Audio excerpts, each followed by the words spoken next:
Christopher Ehinomen Omoijiade. Christopher Omoijiade is a visionary leader known as CEO. He's a powerhouse professional with over 2 decades of experience, driven by a relentless passion for igniting leadership potential and propelling individuals towards success. Chris thrives in his multifaceted roles as an entrepreneur, engaging speaker, dedicated mentor, insightful coach, and innovative consultant. Chris's expertise encompasses a powerful combination of management consulting, corporate training, and services. He leverages his in-depth knowledge and honed skills in leadership coaching, personal effectiveness, success principles, strategic planning, and people management consultancy to empower individuals and organizations to achieve their full potential. His diverse clientele includes government agencies, businesses of all sizes, educational institutions, and various organizations, both locally and internationally. Chris Omoijiade is a dedicated minister, a proud graduate of the Koinonia School of Ministry. He holds a diploma in theology and ministry from the Remnant Christian Network Adulam in Makurdi, Benue. He leads the Arimathea Believers Network, a ministry empowering individuals to integrate faith and purpose in the marketplace. Christopher Omoijiade is a prolific author and has penned insightful books like Get Ahead, You Can Be Debt-Free, In Your Hands, Gatekeepers, amongst many others. Chris's books focus on offering practical guidance for success and wholesome living. Christopher Omoijiade is happily married and is a proud father of 2 sons. He finds joy and balance in his vibrant family life in Lagos, Nigeria. Please make welcome Christopher Ehinomen Omoijiade.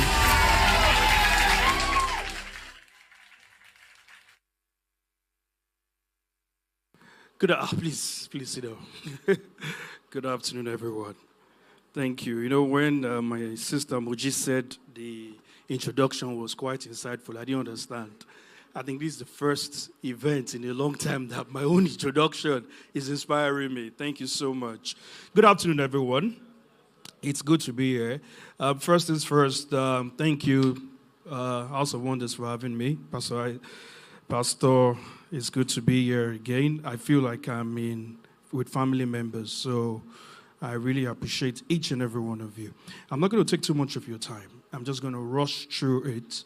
But before I do, quick word of prayer, if you don't mind. Father, we bless you. We thank you. I ask that you prepare these hearts, O Lord. Let them be fertile ground to be able to receive the seeds. And let this tongue be like the pen of a ready writer. In Jesus' name, amen. So, NextGen, thank you for having me. I have the unique privilege of speaking to quite an array of individuals every other week, month, and year. And when I got the topic, I found it quite insightful because it's in line with most of what I speak and what I do. Cultivating values, grit, resilience, and adaptability for lasting success. You know, when Fumi sent me this, I just said, you know, you're setting me up. Because this grammar, she said to me, you're a lawyer, you can handle it. Go ahead. I said, I can find it much shorter. So my session is going to be filled with more stories. And because of the limited time we have, please just, even if it's just one story that resonates with you, I want you to run with it. So I'm going to be telling you more stories. Is that okay with everybody? I know we all like stories, don't we? Good. The very first thing I want to emphasize is that God actually wants you to be a success. I want you to settle that in your mind. He genuinely wants you to be a success. And I often would always remind myself that the reason why as believers, a lot of us struggle with success is because many of us have not imbibed some certain disciplines that are necessary to us to enjoy that success. And because God is not a reckless father, He would not dish out what you're not prepared for or what you can't handle. So I'll give you an example. I have a loving father, by the way. And I told that growing up, I had such a sweet tooth. I still do. Even as I speak to you right now, I have biscuits in my wardrobe right now. And, I do. I'm not kidding. And I've done 3 dental visits in the last month trying to sort out a root canal. Extremely very painful, as you can expect. But the origin of that goes back to a loving father who, at every point in time, I'm told by my elder siblings that when little Chris would cry, they would shut him up with biscuits. So Chris grew up enjoying the biscuits, the fizzy drinks, and everything else. Now, Chris is an adult now, and he's forced to pay the price of a loving father who was only trying to do him well. Now, in the grand scheme of things, as loving as God is, he's not reckless. He wouldn't hand you over some things until you have the disciplines to be able to manage, to be able to expand, to be able to grow them. So what I'm going to do today is run you through some core disciplines that will help you, both life and business. Oftentimes, we often assume that the principles that we speak about on stage are only life applicable. They're only business applicable. But I stand bold to tell you that if you listen, it works both ways. There's no distinction whether you're going to apply it to life or you're going to apply it to business. It works both ways. Life and business, I like to liken it to a jungle. My wonderful sister there gave a very good, vivid explanation to you, speaking about the eagle and the lion. Life is a jungle. And if you understand the way jungles operate, for those of you who are inquisitive enough and watch some TV documentaries, you find out that it is the case of the fittest, it's the case of the strongest, it's the case of the fastest. And if you do not find your unique advantage in life and business, you will struggle. So the first thing I want to tell you is finding that unique advantage. In this jungle that we call life, it's unforgiving. In business, like she will rightfully tell you, it's extremely unforgiving. Nobody cares as much as you think that they care. In fact, guess what? People care more about themselves than you. So if you do not find your unique advantage, you will suffer. Now, I'm bringing it back home. I was supposed to come and speak about success, grit, and all the other elements. But I decided to tweak it a bit. Why don't we start from the end and bring it back to the beginning? What exactly is this thing that is success? First things first, everybody uses this word very sparingly. You know, people use this word, success. Everywhere you go, success, success, success. But the truth about it is that how can you achieve what you haven't defined? Many of you say, I want to be a success. Bruno Mars will tell you, I want to be a billionaire. Some people will equate their success with the money in the bank. That's a dimension of success. I think it was Michelle Obama who once made a reference, and she says success literally is anything you make it out to be. The very first thing that I need each and every one of us in this room to first agree is, what exactly does success mean to you? I used to have a staff many years ago. Every time I spoke about a private jet, a house in London, a house in New York, he used to look at me in the most, and I mean real talk, in a very weird manner, like, house in New York. He was content with a house in the village and a house in a certain distant part of Lagos that you need to check the map to find out whether you are still. And I mean, there was nothing wrong with that.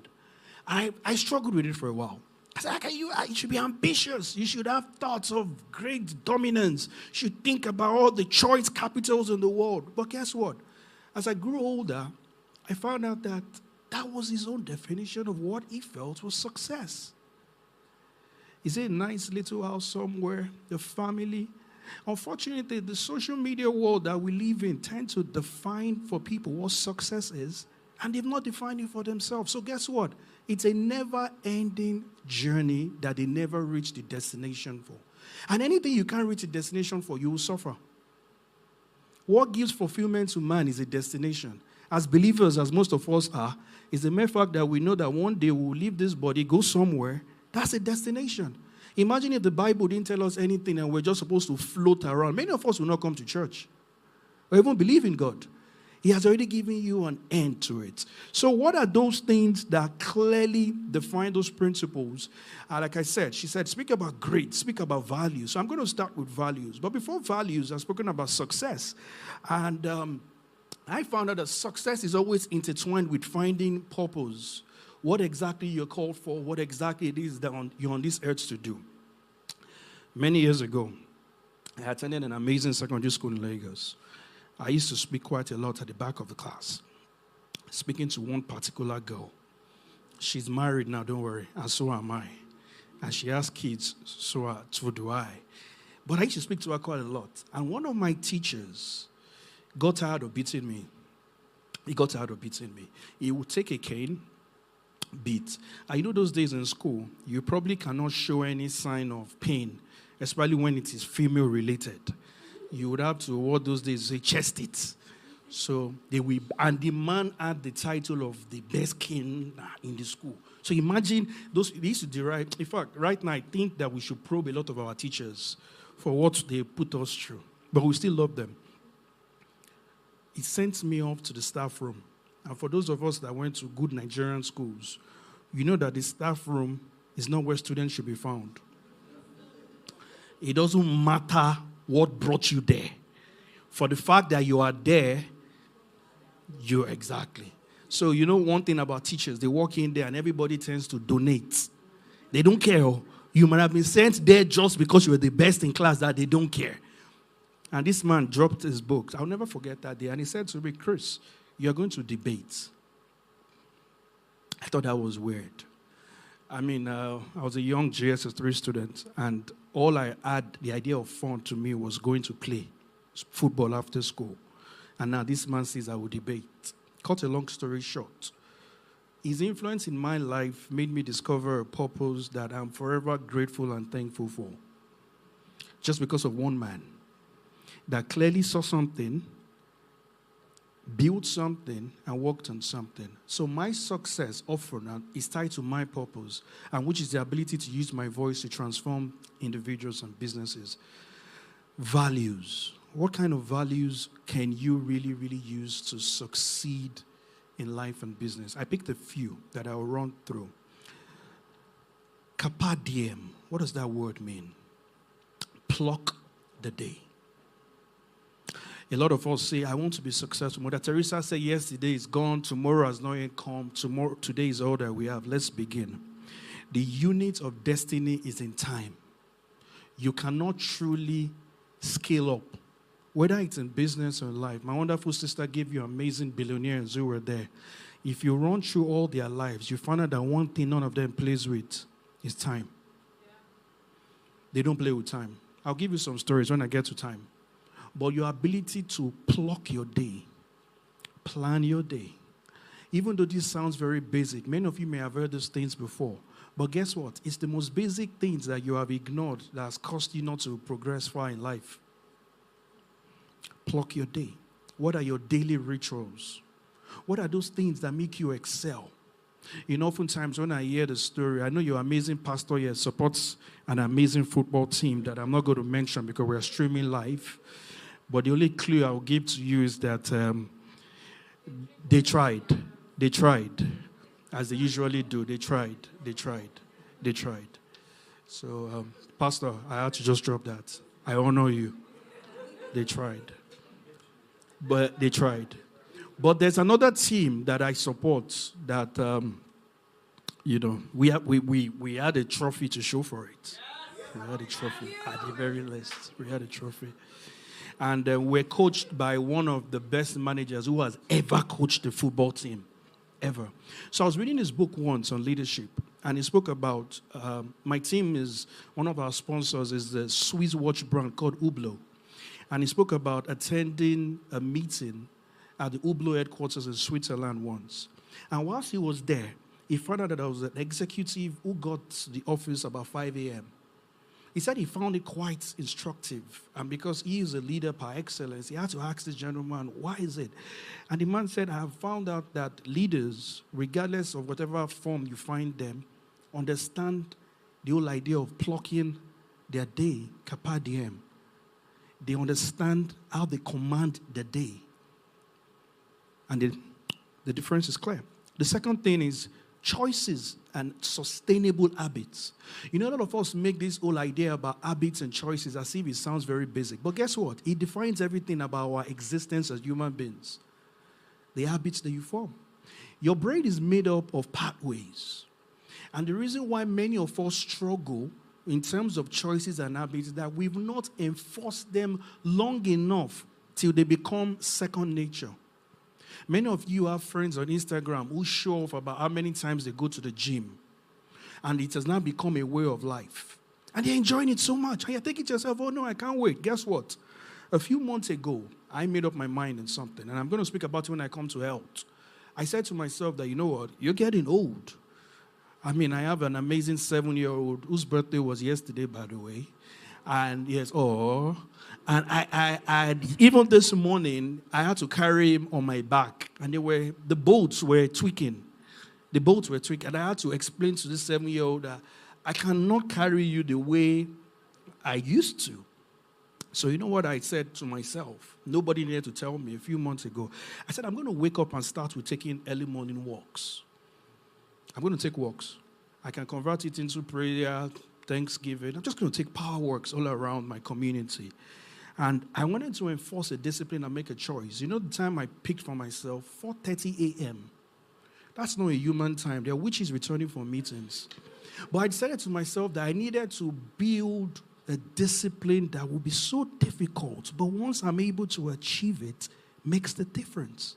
So I will get up, literally, my wife, nobody's awake, and I'm walking on the streets, a safe place. And I literally found out that it's the most refreshing thing ever. Now, the best part of this habit was I decided to myself that every time I come back from that walk, I'm going to take a cold shower. Oh my. You want to know discipline? You know what it means to pour cold water on your body by 5:30? Trust me, it takes a lot. But I have found out that all of a sudden, my life is changing. I feel a lot better with myself. I feel that I can even do much more, not just because of one single choice or habit. So it's extremely important that you understand that choice is an habit. The consequences of your choices, you need to ask, will they bring happiness? Will they bring goodwill? Or will they bring evil? One of the athletes I absolutely love, Mamba mentality, Kobe Bryant of blessed memory. One of the things I love about that gentleman, for anybody who understood the stories, and you must learn to study great people and what makes them successful at what they do. He was always the first person in and the last person out. I care not to know what area or your sphere of influence. Anybody that's always the first in and last out will always be best. Today we see Cristiano Ronaldo in football. And all of us, I saw this amazing video. And I just actually found out that Cristiano doesn't have a YouTube page. Apparently, YouTube says that they cannot give him a page. You know why? Their entire money will go to Cristiano's page. Because already on Instagram, he is the most followed human being on the face of the earth. And amongst other social platforms. But it is all under a platform and a foundation of good habits that he has built over time. It's a machine at his age. Same with Kobe. So when you see people excelling, it's so easy to look at the glam. But underneath it, even in ministry, you find out that the fathers that we respect so much, underneath, there's so much when it comes to choices and habits. You must learn to build that. What else can you be able to say to yourself? Goal setting. I travel quite a lot, and I'm grateful for the opportunity because I think traveling is like probably the best form of education you can think. But every time I'm in a metal bird, that's what the plane is, 70, 80,000 pounds worth of metal, and everything looks like a tiny speck. You would appreciate God, though. When you're in that air, you don't appreciate technology. You will appreciate the laws of gravity and everything that keeps that plane up in the air. But when I think about those planes, and I think about those Wright brothers who one day said to themselves, we are going to fly, their neighbors would have told them, you are mad. You'd have told them, you're not. You want to fly like birds. Are you a bird? But thanks to those brothers today, we don't have to sail ships across. We don't have to do so many things that our forefathers did. Because why? Goals. The Greeks had a saying that they know that men are teleological beings. We are naturally goal-centered individuals. You want to be a success in life? and you don't have a goal. You saw the pictures of those amazing men. All of you were shouting, money, money, money, money. There must be a goal somewhere. What exactly is yours? Moji stood up here, and I remember she was in the green room, and I was teasing her, and I said, we bump into many events. She introduces me to panels and whatnot. And I was saying to myself, I said, what is your goal? And I said, you're going global. You literally have that goal. There must be a goal. If you don't have a goal, you will suffer. It was J.C. Penney who said, you know what? Give me a store clerk. There's somebody that works in a store with a goal. I will give you a man who will end up running the business. But if you give me a man, clearly, who doesn't have a goal, I'll give you a store clerk back in return. Goals are powerful. James Cameron said, if you set your goals so high, you would only fall back on the successes of others. I visited the amazing country of Singapore a number of years ago. And it was anything that kept me really humbled about that small country of less than a few million people. Probably a quarter the size of Lagos in terms of population, not land mass. Tiny island. Tiny island. It was probably the neatest. It ranked maybe number 2 country, best countries I've ever been in the world. Because I couldn't fathom the fact that men, mortal men, could create a society that works like this. I said, no, this won't. By 4, 5 a.m. in the morning, the roads are clean. So I went to visit my younger brother who's schooled there. And I noticed everywhere was clean. He said, yeah, by 5 a.m., they would have cleaned the roads already for the next day. They don't sleep. But all of the Singaporean story rests on one man. Lee Kuan Yew stood up one day, promised his people a future they couldn't resist, and said, you know what? I will give you a country that when I am long gone, the rest of the world would envy you. He set it an ambitious goal and said, you know, we're going to turn this little island. You know, back in the day, the Singaporeans, they used to carry animals inside their parlor. When you visit Singapore today, you will marvel about one man's goal.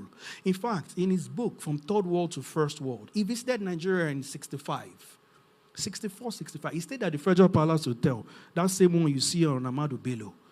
And he wrote there in his book that he looked at us as a young country. We had just gained our independence. We were enjoying the beauty from being free from the British.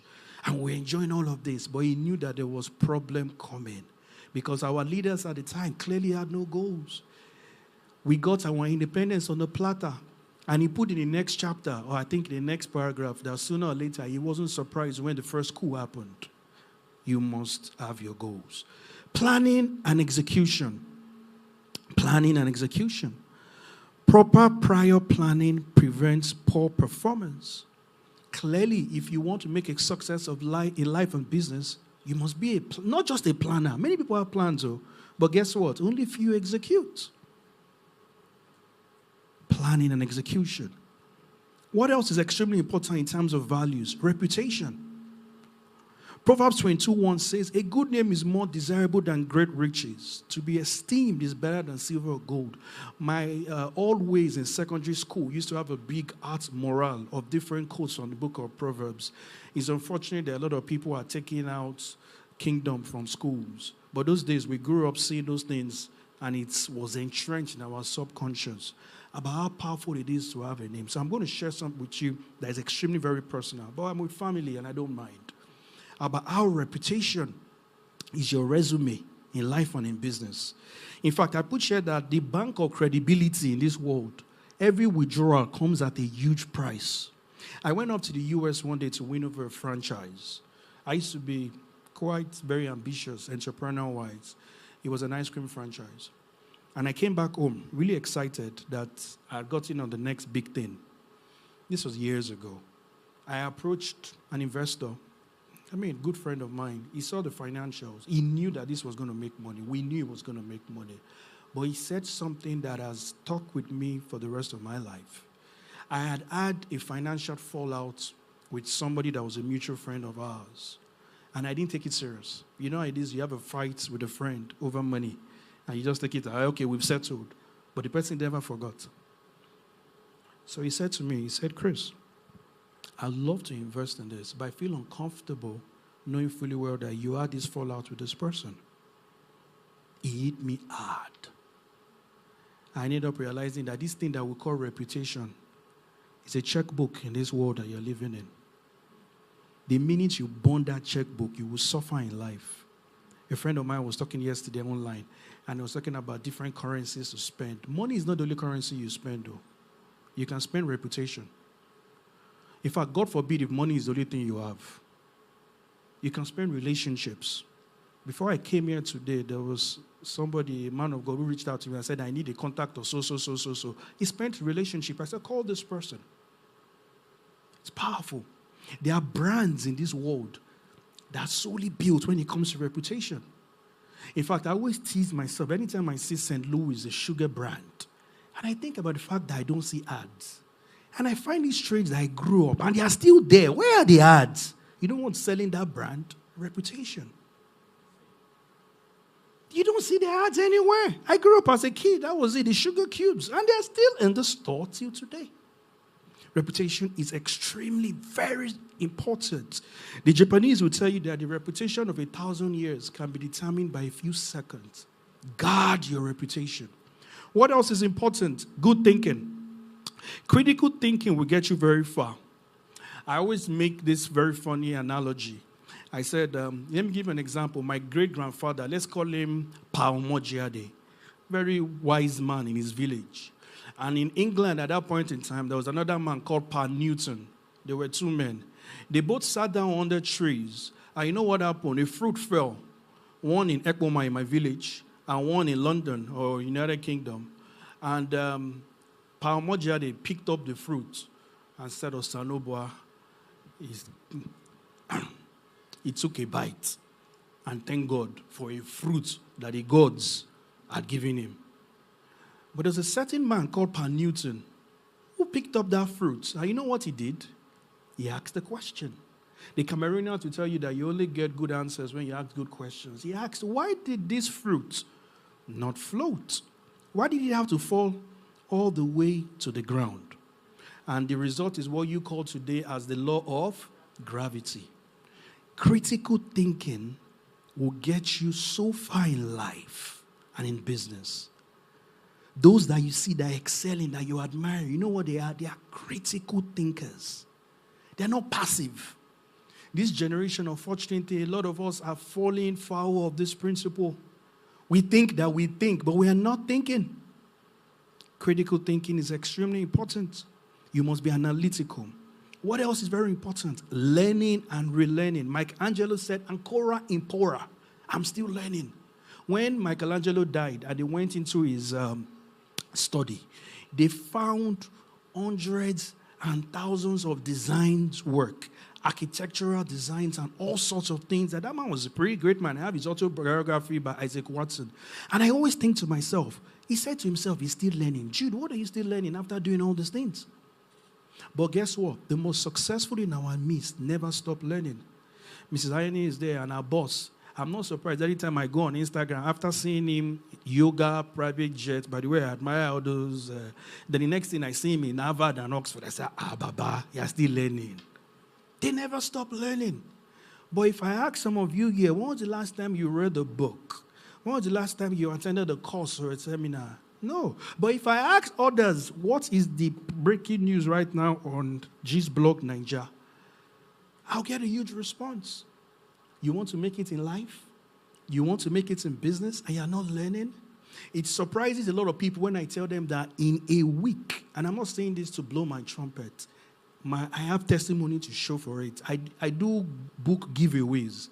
The amount I invest in, my wife considers it strange, in books, in material, every week of my life. In fact, the delivery company, they no longer even wait to collect money. They just drop it. They know that the transfer will come in.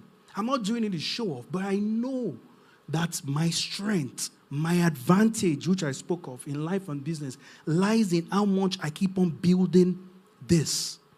That's why during our short interview session that we did here, and I was tackling the wonderful rapper, Kevin Little, and I was telling Kevin Little about the fact that he needed to think on his feet. You know why? Life would give you space when you know where you are going. But in knowing where you are going, you must be empowered mentally. What are you carrying here? I once had an amazing, interaction. I was flying from Abuja to Lagos, and I bumped into a gentleman. I knew who he was. Very well-to-do, popular by our standards in this country. And he entered into the airport lounge. And me, I do not let opportunities slide by. You know what I did? I immediately beckoned on the lady in the lounge. I said, please give daddy a cup of coffee. She went and gave me. The man was wondering, like, oh, I didn't order. By the way, you also have to wake up and learn how to move around. You will struggle in life if you say that this is my superhero strength for me to stay by myself. So I told this man, he said, I now walked up to him. I said, good afternoon, sir. I was the one who, daddy said, okay. I said, but sir, for the price of your coffee, I only have a few questions to ask you. The man looked at me. He said, he beckoned and said, sit. So I sat. And you know, for some of us, that's the time you now say, okay, let me tell you, sir. When they gave birth to me, and when I was in church on Sunday, my pastor prophesied and said, I'll meet my helper. So now that I've met you, no. I went straight to the point. I said, sir, where you have reached, the heights you have reached, gives you a unique perspective to look back. If you had the opportunity to turn back the hands of the clock, what would you do differently? He took a sip and dropped it as if you have asked a hard thing. But he gave me a very good answer. I'm not sharing with you. Buy my next book. You see it there. And I went on and asked him 2 other questions. And when I was done, he brought out his complimentary card, scribbled something on it, and gave it to me. I looked at it and smiled. I had opened up an entire new world for myself. And I did not get home animated and say, sir, I'm that man that you saw at the airport. How are you? And how's the family? No.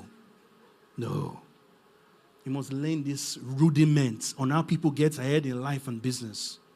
Okay? So we move on quickly. What else is very important? Like I said, I spoke earlier on about your body.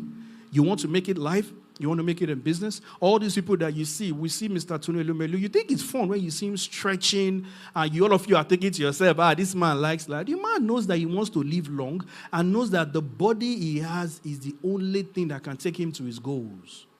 Many of you now, you don't care about your bodies. You don't. Everything eats. Everything swallow.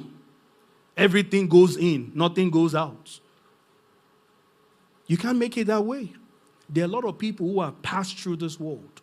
Every day, every week, every month, you're seeing people literally losing their lives. Young people from diseases that were known to belong to a particular age cadre.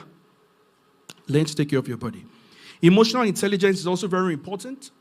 You want to clearly, you know what emotional intelligence is? It's the ability for you to know your own emotions, the emotions of others, and how best to intermarry. See, let me tell you, you want to make it in life. Go and learn emotional intelligence. I will help break it down a little bit. Go and learn native intelligence. You know what they call native intelligence? When you have sense that is bigger than your age. That's what emotional intelligence is. Some people are book smart, but they're not emotionally intelligently smart.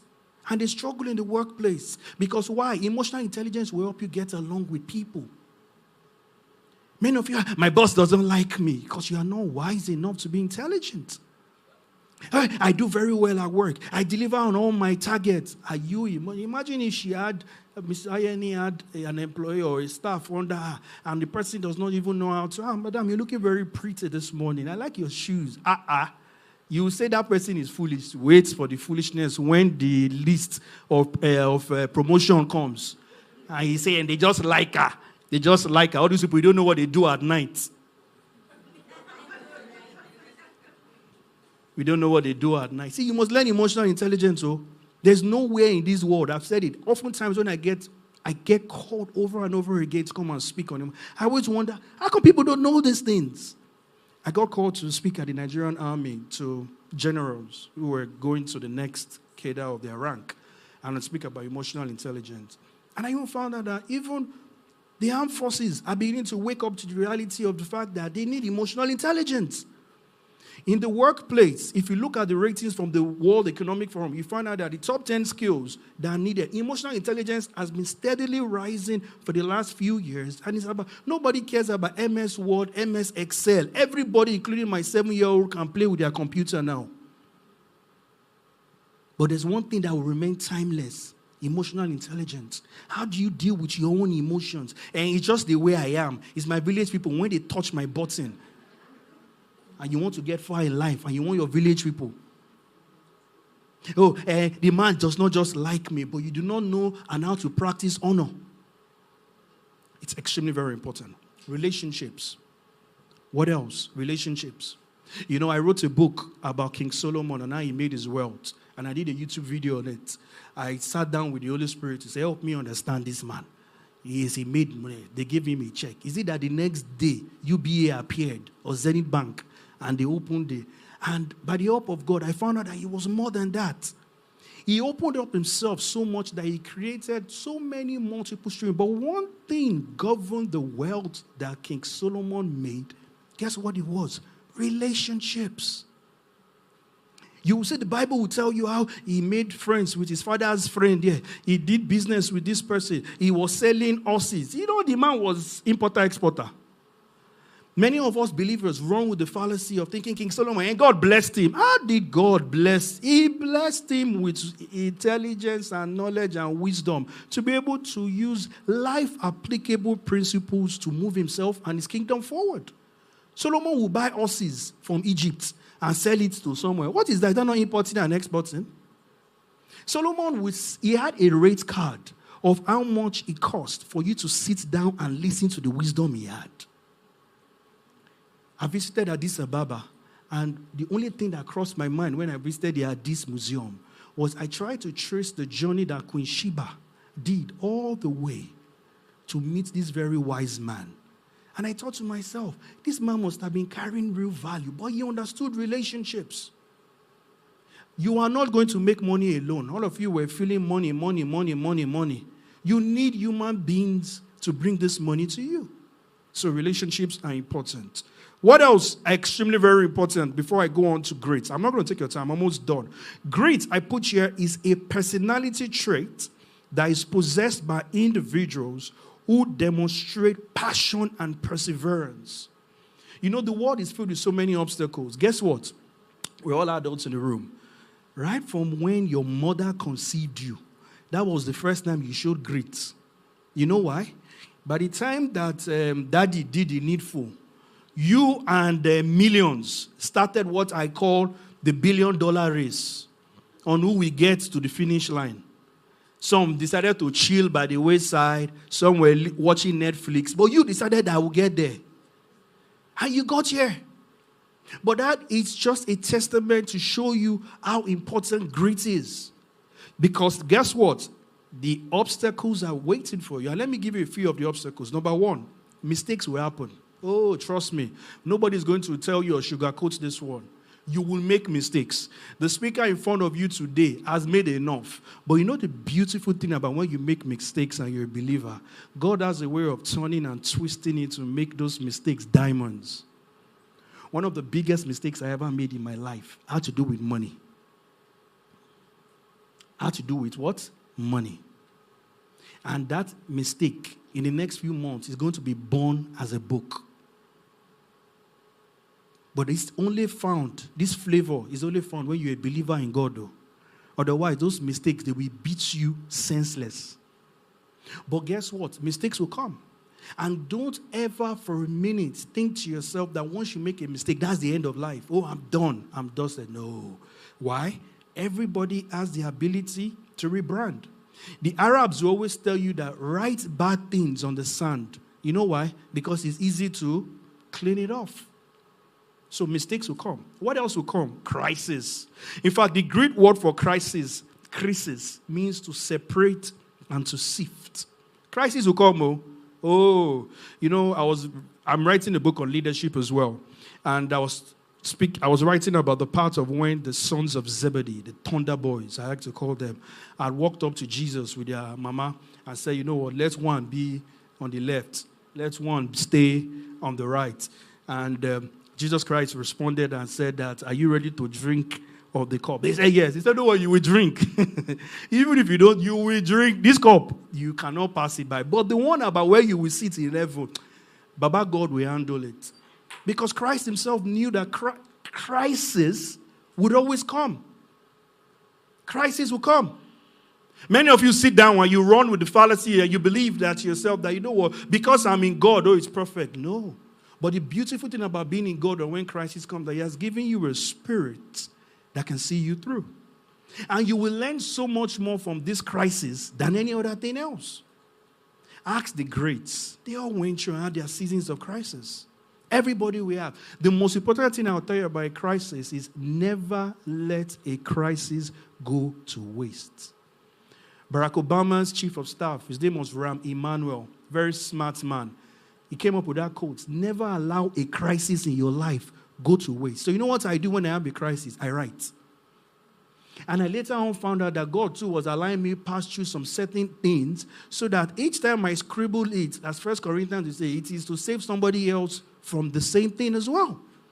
Because in God's economy, nothing is a waste. Even crisis. Are we together?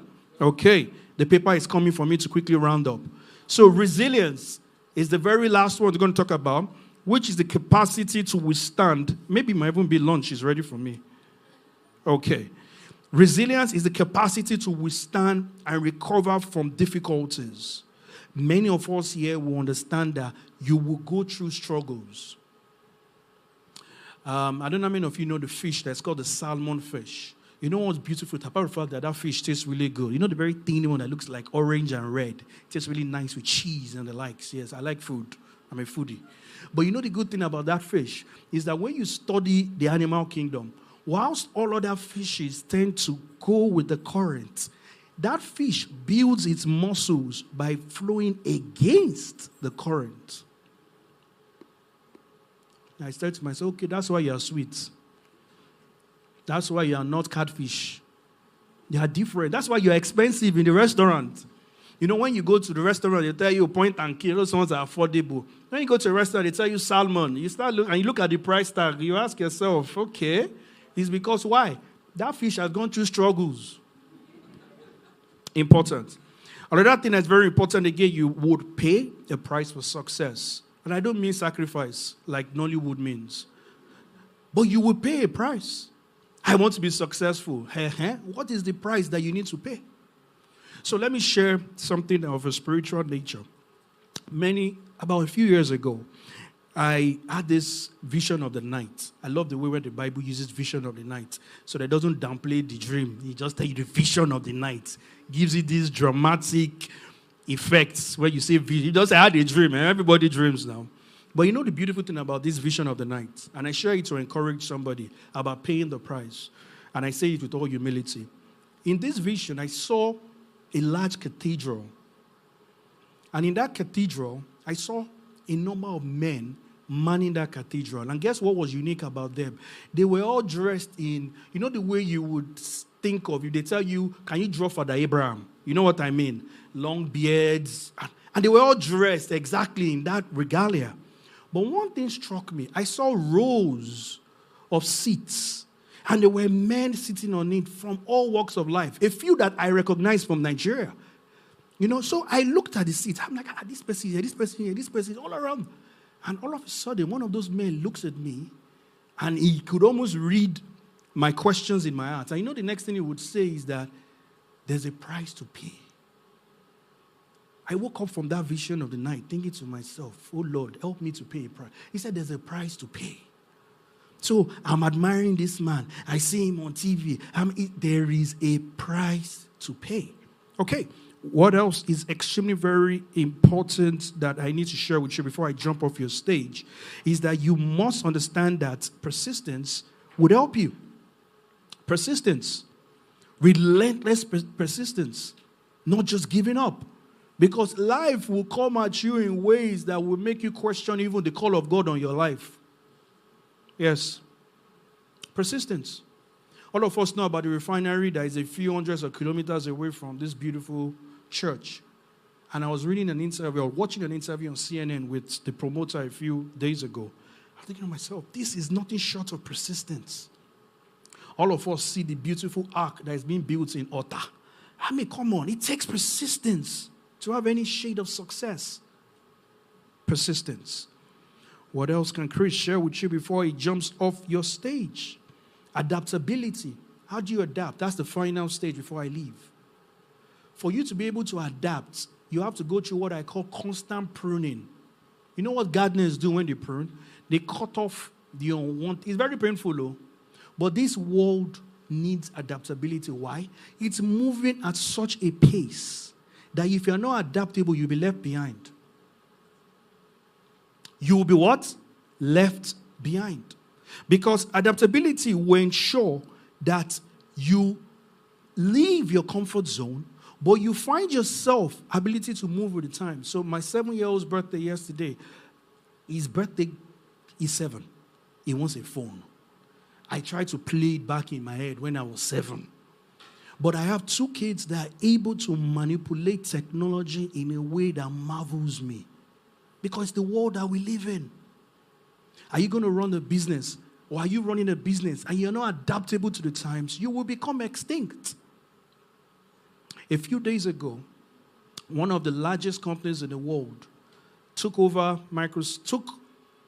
short past Microsoft, short past Meta, short past Apple, and NVIDIA is worth $3.11 trillion.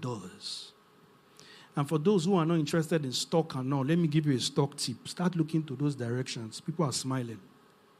This is an AI company that literally has revolutionized the way and approach towards technology. Their chips are found in all the video games, and they're doing so much more. But I sat down and I thought, what about Intel and all those other companies we used to hear of? Adaptability. Times are moving so fast. You cannot use the one you knew yesterday to run tomorrow's agenda. You would fail. So it is important that while I end, like I said, I had to skip through, that for you to be able to have grit, for you to be able to have the values, for you to be adaptable to make it in today's world, it's just the same principles that many of you have heard before. But you know the only difference, many of you have not made it a way of life. Even though I don't call myself an inspirational speaker because I do quite much more than that. But many times, many of you make fun of some of the principles that you hear and think to yourself, it's not a big deal. Guess what? It works. For those who are able to allow it to become a way of life. So NextGen, young, amazing ladies and gentlemen, the world really is your oyster. And I tell you for free without an exception, that everything you want out of life, even when you're out of school, can be a reality if only you are willing to pay the price by adopting these principles. Once again, House of Wonders, thank you for having me. Pastor Isaac, thank you so much. And I hope you enjoy the rest of the event. Thank you so much.